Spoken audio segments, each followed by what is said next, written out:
Estamos ya con nuestras ciudadanas y ciudadanos, Matías Walker, Gael Diego Mans, Jaime Belolio. Bienvenidos todos. De la Cámara de Diputadas y Diputados. Ahora, sí. Diputados, nuestros tres integrantes del día de hoy. Partamos por lo que hemos llamado lunes negro del gobierno, el rechazo de estos dos proyectos. ¿Quién paga el costo de lo que pasó hoy? ¿Lo paga más el gobierno o la oposición, Jaime? Yo no siento que sea un lunes negro para el gobierno. Yo creo que es un lunes negro para las familias de clase media que veían con buenos ojos que existan unos liceos emblemáticos y de excelencia públicos en donde se pueda formar una élite republicana que no dependa de la herencia de sus padres, ni del apellido, ni el lugar donde ellos nacen, sino que donde se valore el mérito medido en este caso solo como excelencia académica, porque es importante decir que el mérito se puede medir de otras formas y no solamente son las buenas notas. Pero para meter eso había que aprobar el proyecto. Y en el ámbito de pensiones, bueno, también es otro portazo más a las familias que están esperando mejores pensiones del Pilar Solidario y también a las familias de clase media y las mujeres que venían con un buen aumento. Sí, bueno, no, yo creo que es un lunes negro para el gobierno y además una señal clara de que cuando no hay disposición real al diálogo, a escuchar, a incorporar propuestas de la oposición, efectivamente no van a haber buenos resultados. Y en esto al menos puedo decir con más propiedad lo que pasó en pensiones que en educación, pero sí seguí de cerca igual la discusión ahí. La verdad es que la respuesta que dio el gobierno deja mucho que desear, es ambigua, no es seria con los contenidos que nosotros veníamos trabajando. Podríamos haber avanzado. La oposición acá propuso temas a incorporar en la propuesta y condicionando obviamente el voto, porque no vamos a dar un cheque en blanco en esta materia. Tenemos que ser responsables con los futuros pensionados y con los pensionados de hoy. Matías.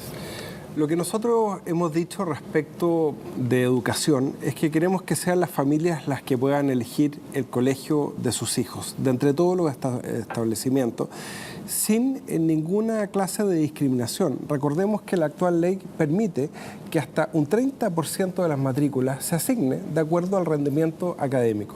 El gobierno quería pasar a un 100%. ¿Y qué es lo que pasa? Que todos los expertos señalan que lo que condiciona ese mérito, entre comillas, el capital cultural de las familias y terminábamos segregando finalmente a las familias más vulnerables con menos capital cultural y era un avance hacia la selección y no hacia la inclusión. Y en materia de pensiones, el debate sigue abierto, esta fue una instancia en la comisión.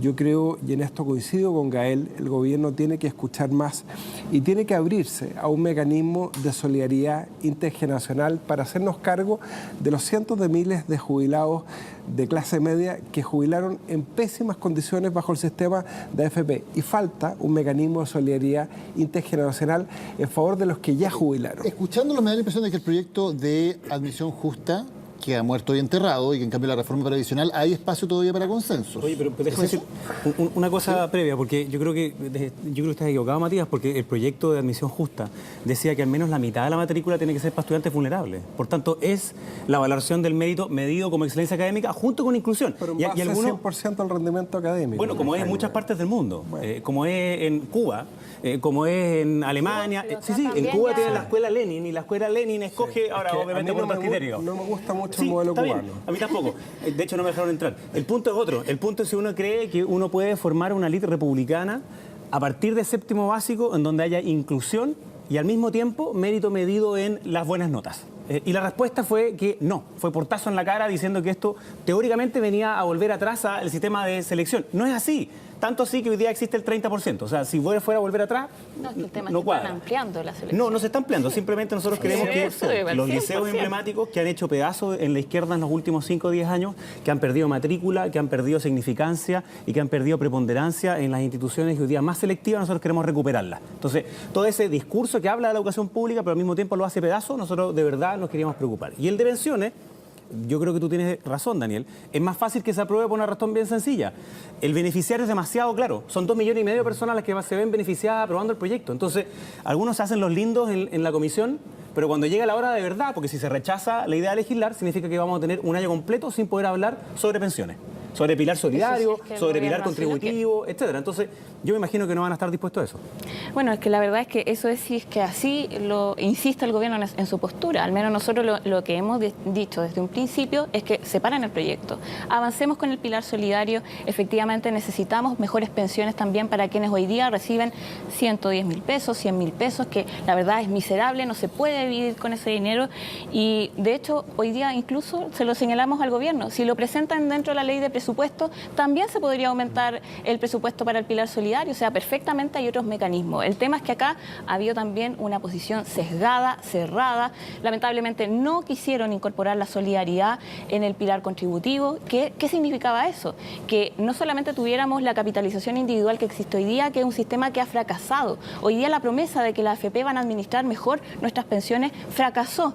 Porque se puede ver. ¿Cuál es el alternativo que no ha fracasado? Bueno, nosotros, mira, la verdad es que en el resto de los países del mundo, solamente 11 países en el mundo tienen el sistema que tenemos nosotros, que es exclusivamente capitalización individual. El resto de los países, su mayoría, tiene sistemas mixtos, en donde conviven sistema de reparto y sistema de capitalización individual. Y eso se lo señalamos al gobierno. Avancemos a un sistema mixto, con el 4% adicional que señalaban ellos, pero que lo administre bajo una lógica de reparto una institución pública y que esa sea en realidad un sistema exclusivo en eso.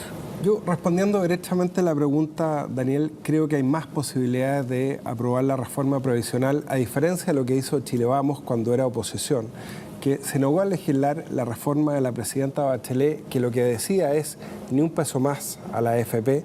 Ahora lo aceptan. Nunca fue a el votación, ministro Monkever no cansaron de votarlo, Matías. En la Por supuesto. Si no quisieron nunca legislar al respecto. El Consejo de Ahorro Colectivo Bueno, pero eso no es la reforma, no es la reforma de pensiones.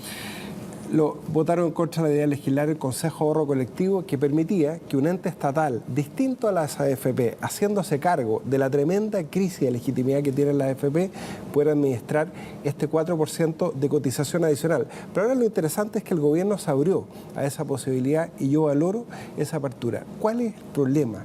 Que no solamente se trata de aumentar el pilar solidario, sino también hacerse cargo de la clase media que jubiló bajo pésimas condiciones el sistema. Y ahí tiene que haber solidaridad.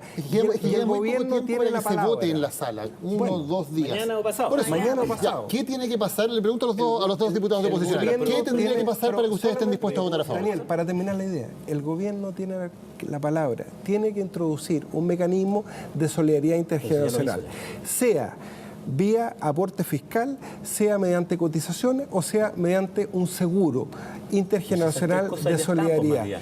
Y hoy día lo que hubo, Jaime, fue una carta.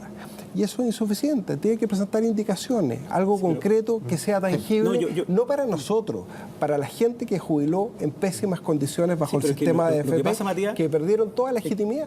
Primero, lo que no se entiende, Matías, es que no pueden pretender ustedes que hicieron una reforma en el gobierno pasado presentada 3 meses antes de las elecciones, es decir, que no tienen ninguna idea, ninguna lógica de querer aprobarla, sino que simplemente la parece que habían cumplido. Una comisión Bravo. No. Sí, bueno, está bien, pero en verdad no quisieron legislar al respecto. Con economistas de todos los colores políticos. Y por lo mismo, ahí hay cosas que son muy importantes que se recuperan y están en el proyecto que ha presentado el presidente Piñera. No puede pretender la oposición decir, mire, si no me aceptan mis 10 cosas, entonces no legislamos. Esa es la lógica obstruccionista que las personas dicen, ¿por qué? No pueden darse este poder de veto. O sea, si ustedes no ponen exactamente lo que yo quiero, entonces no. Acá hay un proyecto que sube las pensiones de 2,5 millones de personas y les han dicho que no. Yo espero que mañana cuando se vote digan que sí. No, lo que hace el proyecto beneficia exclusivamente, y de hecho los beneficiarios son el 78% son del quinto quintil. De eso estamos hablando. Esa es la propuesta del gobierno. Entonces, la verdad, también, de hecho, eso mismo nosotros lo señalamos en nuestro mismo diagnóstico. No, y a través del pilar, la contribución que hacen el pilar contributivo, de hecho, estableciendo que se necesitan mayores años para poder recibir esos beneficios, en el caso de las mujeres, más de 16 años de cotización. Entonces, estamos hablando, la verdad es que es un margen muy reducido de personas que se verían beneficiados, y esto no solamente lo dijimos nosotros, sino que los expertos que también fueron también señalando estos temas dentro de la comisión. Yo ahí respondiendo a la pregunta, Daniel, efectivamente si hoy día el gobierno y de hecho el presidente de la comisión les dio la palabra para poder incluir algunos aspectos más detallados respecto a la reforma. Y el gobierno decidió callar, Dijeron, con la carta estamos listos. Y nosotros ya le habíamos señalado el día jueves que esa ambigüedad no nos daba a nosotros para poder aprobar el proyecto. Queríamos más detalle. ¿Y cuál es el detalle? Que se incluya que el 4% adicional que van a pagar los empleadores en la cotización sea administrado bajo una lógica de reparto por una administración pública, una institución que realmente dé legitimidad. ¿Con eso estarían dispuestos a aprobar? Con eso estamos...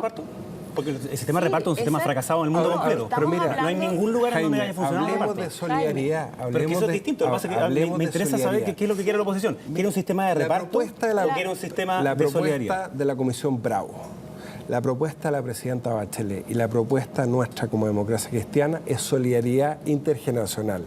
La clase media, que ya jubiló con un 15% de lo que recibía cuando estaba trabajando, le da lo mismo si esto es con aporte fiscal, si es con cotizaciones o mediante un seguro. Pero quiere que nos hagamos cargo de esa enorme deuda con la clase media y la enorme crisis de legitimidad que tiene la AFP. No queremos más de lo mismo.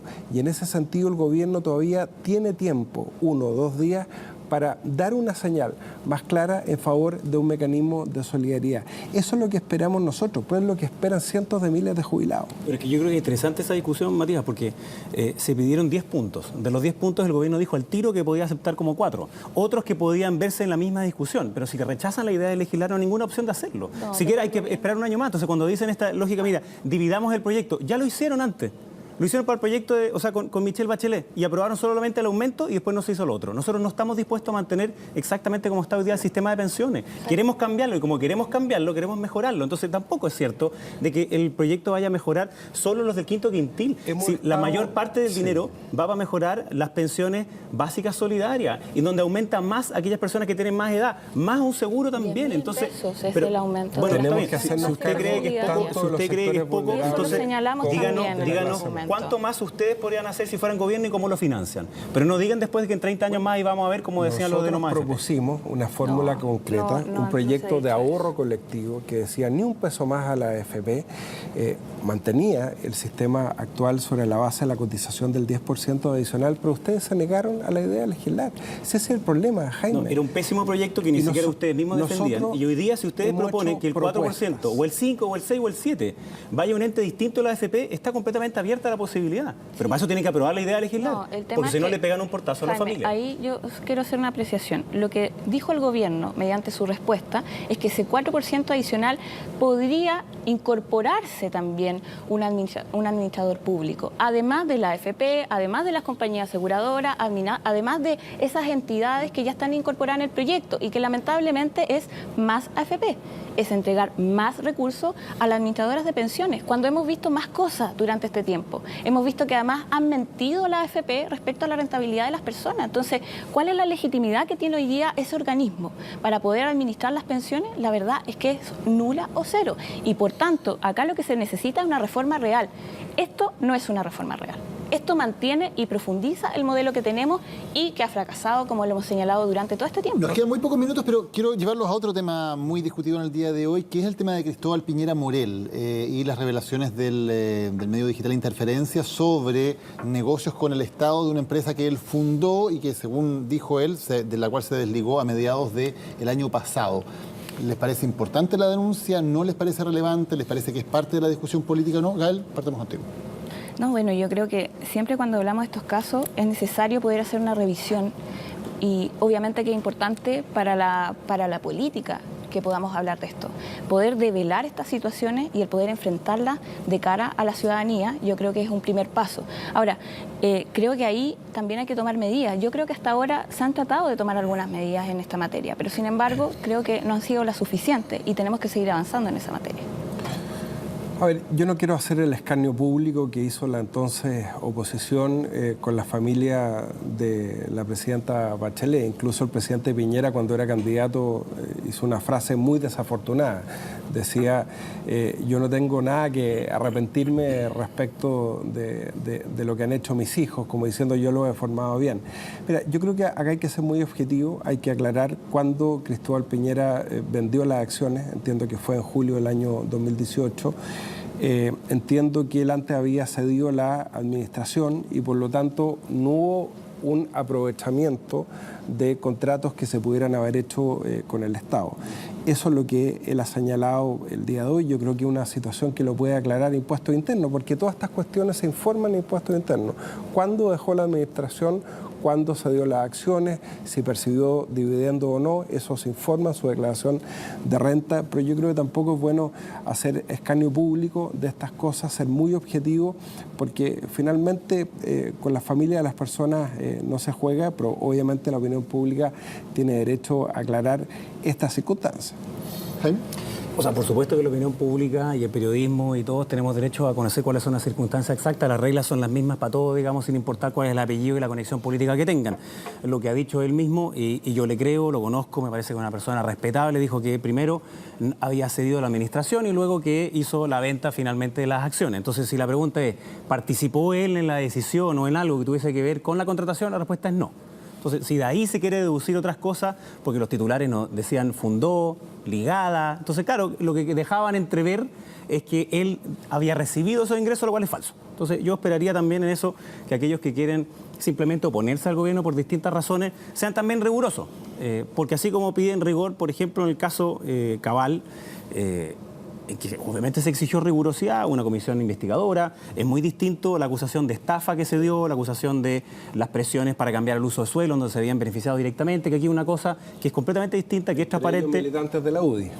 Sí, por supuesto, y también gente de tu partido, sí, y otros también. Entonces aquí, no es nadie de mi partido el caso Cabal, pero Matías, vamos a ser mucho más objetivos y rigurosos que los que ustedes hicieron con el hijo de la presidenta Bachelet. Matías, si tú pretendes aquí venir a dar así como una especie de autoridad moral, digamos, en esto, yo te pido que no lo hagas. Yo te pido que no lo hagas porque aquí en vez de empezar a dar una lista así de hechos de corrupción, ¿qué demócrata cristiano es más sencillo. En el caso Cabal? El punto es bien sencillo. Ninguno. Es que nunca puede haber esa negociación incompatible, es que si hay alguien que utiliza su apellido u otro para generarse favores políticos está mal hecho, y nosotros hemos legislado en ese mismo sentido y en eso acá él tiene toda razón. Nos falta todavía mucho más, por supuesto que sí.